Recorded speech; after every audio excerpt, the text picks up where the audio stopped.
जोडे कोई वाडी वाडीमध्ये श्री विठ्ठल रुक्मिणी मंदिर आणि असा हा आषाढी एकादशी उत्सव हा सोहळा या ठिकाणी मोठ्या थाटामाटात साजरा होतोय आणि त्या निमित्ताने या पांडुरंगाची सेवा आरंभाला करण्याची सुवर्ण संधी घोडेपोळी सागरे गावातील ग्रामस्थांनी उपलब्ध करून दिली। त्याबद्दल मी कुमारी समृद्धी संतोष चव्हाण मुक्काम बेळगिरे तालुका देवगड जिल्हा सिंधुदुर्ग आज या ठिकाणी मला संगीतासाठी साथ देत ते सन्माननीय सुप्रसिद्ध भगवान मदत तसेच ढोलकीपटू रवींद्र मेस्त्री यांचे मी माझ्या मंडळाच्या वतीने मनपूर्वक आभार व्यक्त करते। तसेच आज या ठिकाणी मला तबला करतायत ते सन्माननीय नरेंद्र मेस्त्री यांचे मी माझ्या मंडळाच्या वतीने मनपूर्वक आभार व्यक्त करते। तसेच आजच्या रात्रीपूर्वी माझे वादे म्हणजे जोडीवाले साक्षी मुळं यांचे व यांच्या सर्व सहकार्यांसाठी माझ्या मंडळाच्या वतीने मनपूर्वक आभार व्यक्त करते। या ठिकाणी गोल्डा भगवान साथ करतायत सन्माननीय रितेश पांचाळ तसेच तबला साथ करतायत सन्माननीय वनचे मिस्टर रुपेश मुळं यांचे मी माझ्या मंडळाच्या वतीने मनपूर्वक आभार व्यक्त करते। खरोखरच आज या ठिकाणी आम्हा दोन्ही मुलांना डबलवारी भजन सादर करण्याची सुवर्ण संधी मी सर्व ग्रामस्थांनी उपलब्ध करून दिली आणि त्या पांडुरंगाची भजनाची सेवा करण्याची संधी उपलब्ध करून दिली। त्याबद्दल खरोखर मी माझ्या मंडळाच्या वतीने ग्रामस्थांचे मनपूर्वक आभार व्यक्त करते।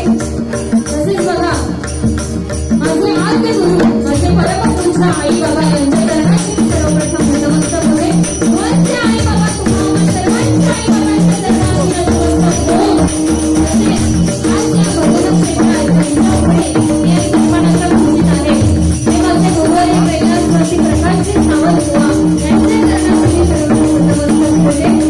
रामेश्वराच्या चरणी नतमस्तक होते।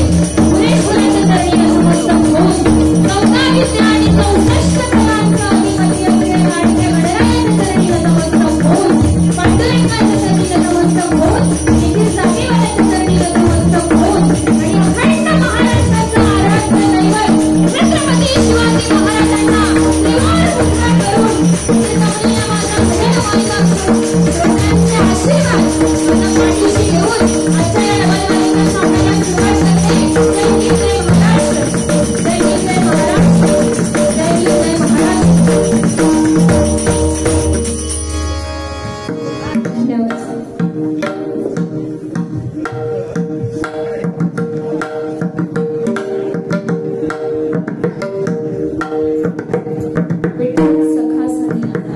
रत्नकांत बागदेवडेकर यांच्याकडून 200 रुपयांचं बहुमूल्य असं पारितोषिक आलेलं आहे मंडळाच्या वतीने स्वीकारतो। धन्यवाद। युट्यूब चॅनलचे सर्व सन्माननीय समृद्धी ठीक यांच्याकडून सुद्धा 100 रुपयांचं बहुमूल्य असं पारितोषिक आलेलं आहे मंडळाच्या वतीने स्वीकारतो। धन्यवाद। काय या ठिकाणी आम्ही वेळेवर बुवा हाय जवळ असून सुद्धा उशिरा येते तर आता काय लिहायचं ते सांगते असू दे पण उशीर झालेला आहे त्यामुळे सर्वप्रथम पांडुरंगाचं नामस्मरण आणि ह्या डबलवारीच्या क्षेत्रातून म्हणजे माध्यमातून आम्ही नक्कीच समाज प्रबोधनाचं काम तसंच तुमचं मनोरंजनही तितकंच होणार तेवढंच आम्हाला जेवढं जमेल तेवढं त्या पांडुरंगाची सेवा करण्याचा आम्ही प्रामाणिक प्रयत्न करणार असं दोन्ही बुवांच्या वतीने सांगते होय ना बुवा। तर ह्या मंदिराबद्दल बोलायचं म्हटलं तर प्रथमच या ठिकाणी महिलांची म्हणजे डबलवारी भजन हे प्रथमच होतंय बुवा म्हणजे आपण किती भाग्यवान आहोत। कितीतरी वर्षाची म्हणजे या ठिकाणी पहिलं फक्त मंदिर होतं या ठिकाणी कोणती मूर्ती नव्हती आणि त्याच्यानंतर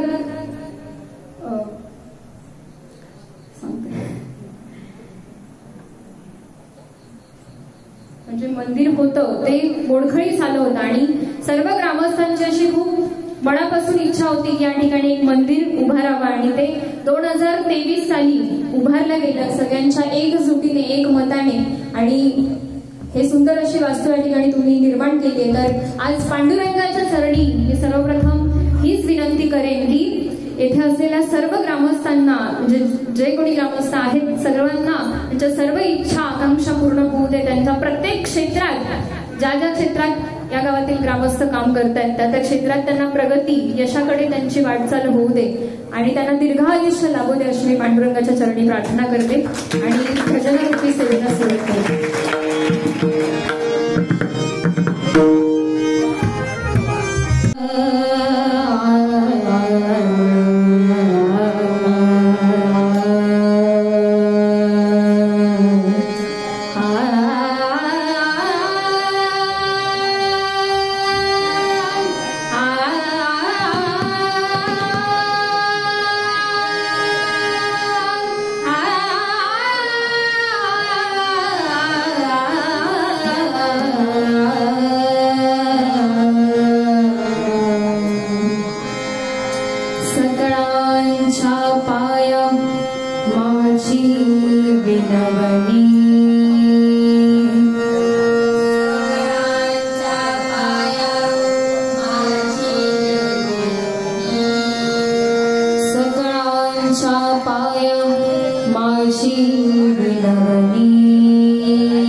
असं असतं ना, तर एक तर तुमच्या सांगताना अशी गंमत म्हणून तुमच्या मुलीचं होतं मागच मला समोर नाही ना, होय नाही होय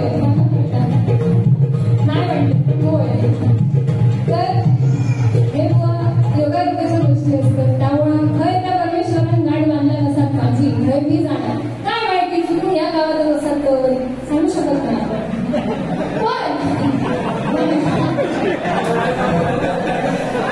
पण त्याचा मुलीचा होता म्हणून मी सांगते ना, ऐका ऐका ऐका आपण सांगू शकत नाही ब्रह्मदेवात खय काढलं बरोबर की नाही. काय काय लोकांचं असं असतं बघा, काय काय लोकांचं कसं असतं गावातल्या गावात म्हणजे वाडी एकत्र मोठी झालेली असतं बरोबर की नाही, आणि पुढे जाऊन त्यांच्या घरातली त्यांचं लग्न जमवतं बरोबर की नाही, असं असतं म्हणून बाकी काय नाही. त्या निमित्तानं थोडं हसणं असतं. आणि काय म्हणतात सध्या लग्नच होत नाही ही खरी परिस्थिती आहे. म्हणजे आजकाल गाववाले लोक पोरींना मुंबईवाले की कोण गाववाले वाटत नाही, सगळे गाववाले तुम्ही काय काळजी करू नको.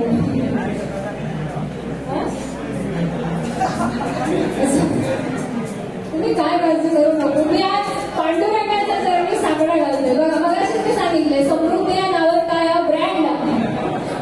त्यामुळे मी हर येऊन गारणं घातलंय म्हणजे पांडुरंगात साकडा घातलंय तर नक्कीच तुमचं लग्न जुळलं. तेव्हा बघा पांडुरंगा आज आषाढी एकादशी आणि त्या निमित्ताने बघा या गावकऱ्यांनी तुझी जनसेवा करूची संधी दिली, तर जे पण माझे असे रकाडलेले भाव जे पण माझे असे रकाडलेले भाव त्यांचे लवकरात लवकर डोळ्याचे 4 हात होऊन दे आणि आमच्या लग्नात बोलवून माझ्या लग्नात बोलायला असतं मी मंगलाष्टक म्हणून घे आणि एक परत बोला ना. हा हळदी तर सगळं तिकडे येतं दिवसभर एवढा काम करून ते बघा आता कसं भाऊ त्या मनात तुम्ही विचार करा की त्यांना हळदीचे नाचून दुसऱ्या दिवशी लग्नात तुमच्या लग्नाची पूजा बिजा सगळा होयचं तुला बुवा एकदम मदत करायचं कशा. हा मागे सांगूच काय होता बुवा असं म्हणतो होता ना की एकदा भाव म्हणून नको, तर बुवा जर असा झाला की या गावात येलं तर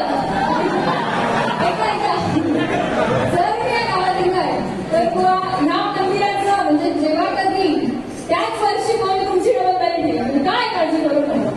काय तुम्ही जास्त मनावर घेऊ नको. मनोरंजनाचा भाग सध्याची परिस्थिती अशी आहे की गाववाल्यांना कोण करू देत नाही. तो मुंबईत तो बाथरूम घासत नसलो नंतर प्लॅटफॉर्म जरी साफ करत असला तरी चालेल, पण मुंबईत गावात खरोखर आपल्या कोकणात एवढी सुंदर अशी देवस्थानं आहेत, एवढं फिरण्यासारखं आहे. आता सगळी मुंबई करतं पावसाळा एकदा सुरू झालो की सगळ्यांची स्टेटस असतं स्वर्ग बरोबर की आहे. म्हणजे आपण कितीही तुम्ही आपण मुंबईत राहिलो बघा दिवसभर पोटाची काळजी भरण्यासाठी प्रत्येक जण काम कष्ट करत असतं आणि त्यासाठी मुंबईत राहत असतं, पण पोरींची अपेक्षा किती म्हणजे त्याला बाथरूम घासला तर मुंबईवालेच गावात आता बुवा शेती करतं आता उद्या येईल लग्न पोरी नेमकं पण मागायची ते जसं जसं हा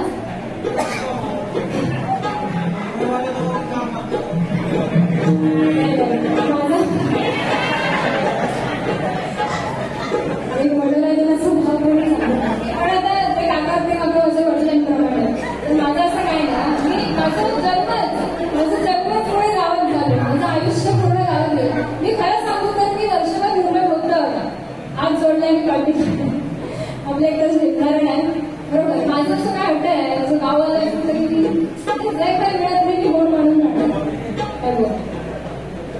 असतं गोड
बाह्य परिस्थिती ही आपल्या कर्मावर अवलंबून असते.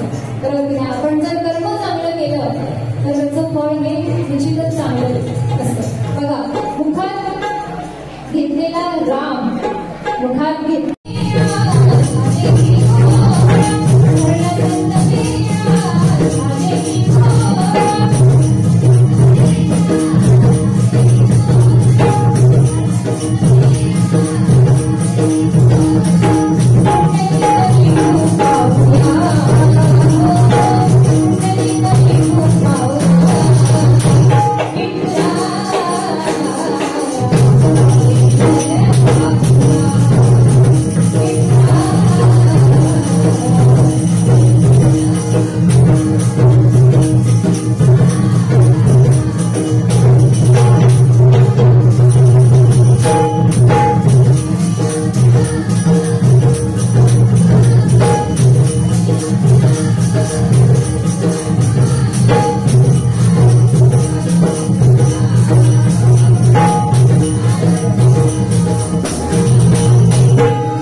त्या महाद्वाराजवळ, त्या पांडुरंगाच्या महाद्वाराजवळ गेल्यानंतर त्या पांडुरंगाचं ते रूप बघून लावण्याचा पुतळा प्रगटायला भूतला.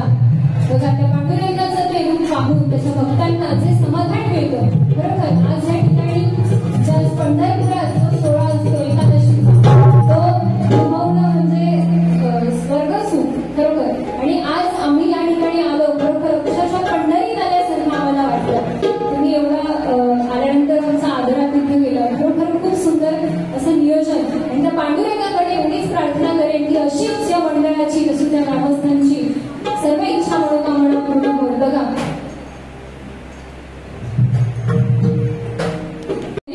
आणि या भजनामध्ये एवढी ताकद आहे की दिवसभर कुठेही कंटाळलेला असतो माणूस, तरीही बसल्यानंतर, नामस्मरणामध्ये बसल्यानंतर एक वेगळ्या प्रकारची ऊर्जा होते. कारण बघा, संत ज्ञानेश्वर माऊलींनी रेड्याच्या मुखातून सुद्धा वेद बनवून घेतले होते. म्हणजे एवढी ताकद या हरिनामामध्ये आहे. बघा, त्यानंतर गजराला सुरुवात करते. भविष्य फरमाईश झाली होती की माझं जे गणपतीमध्ये गाणं रेकॉर्ड झालं होतं, तर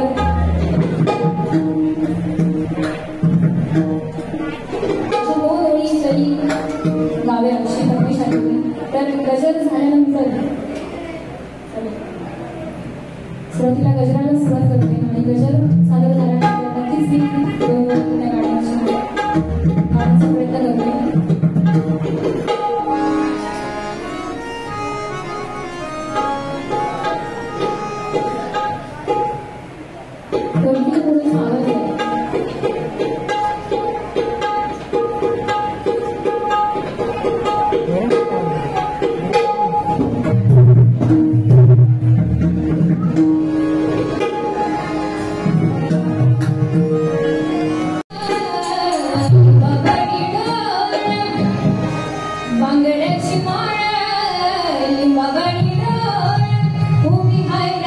काठा